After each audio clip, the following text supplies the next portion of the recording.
Morning. Happy Thanksgiving.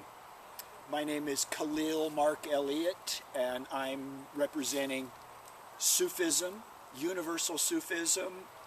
It's spiritual liberty. It's not aligned with any particular religion, respecter of religions and non-religions alike.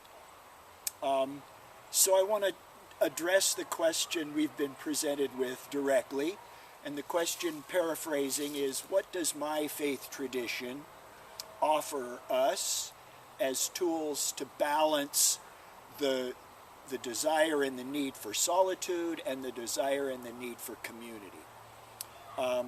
So this is a curious question because my faith tradition isn't a religion, it's a mystery school.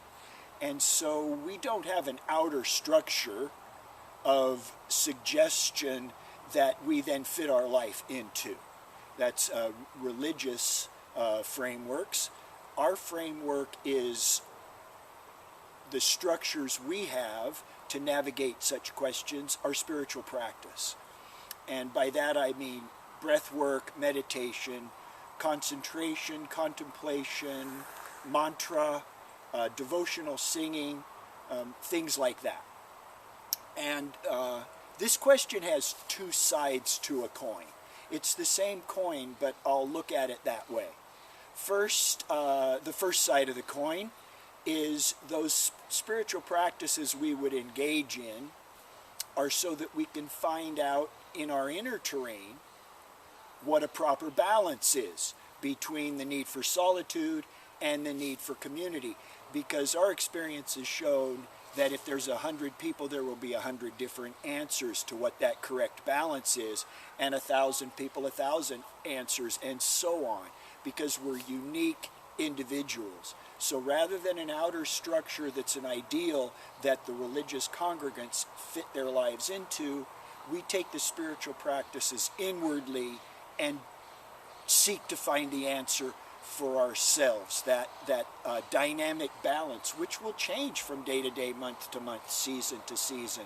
It's not a fixed state, but we find it through those practices.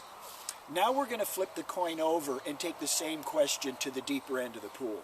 And that is those outer structures that we've learned, and the reason how we learned, the way we know where our inner correct balance is our practice informs us where we find our ease and our contentment and our comfort, and where we find we still have to struggle a bit. So we find our preference lies sometimes in solitude and sometimes in community, but it's not a 50-50. It varies person to person. So now back to the other side of the coin, when we take it to the deeper end of the pool, we realize in life we don't get to decide what the outer circumstance of our minute, hour, day, week, life is.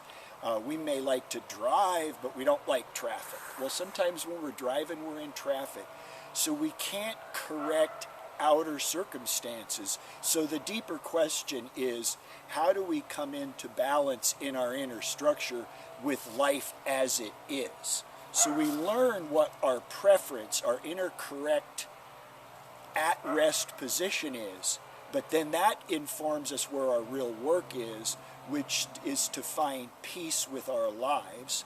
And then if we're a person that favors solitude and we find ourselves in all these community social situations, we've learned how to make peace with that through the breath. And vice versa. If we're very social, constantly in community, and now with a modern world, say, puts us in our houses by ourselves a lot, well, are we going to be bereft, or are we going to have inner structures that help us in that process and to navigate life successfully? So the balance that we're seeking is an inner balance, not an outer structure that we're trying to fit in. Hoping this helps in some way today. I love Thanksgiving because to me it's not so much a holiday each year, it's about a reminder that living a grateful, thankful life is the way to be. So to me, Thanksgiving is a wonderful reminder, with family and other accoutrements, yes, but it's really a reminder that every inhalation is a opportunity to be thankful. Every exhalation is an opportunity to be thankful. And so by balancing our breath and putting our lives in rhythm, we find our way through the balance of solitude and community to the best we can. Now let's lean in just a little bit closer and say the answer is we find our own inner balance between solitude and community the best we can. Happy Thanksgiving. Much love to you all.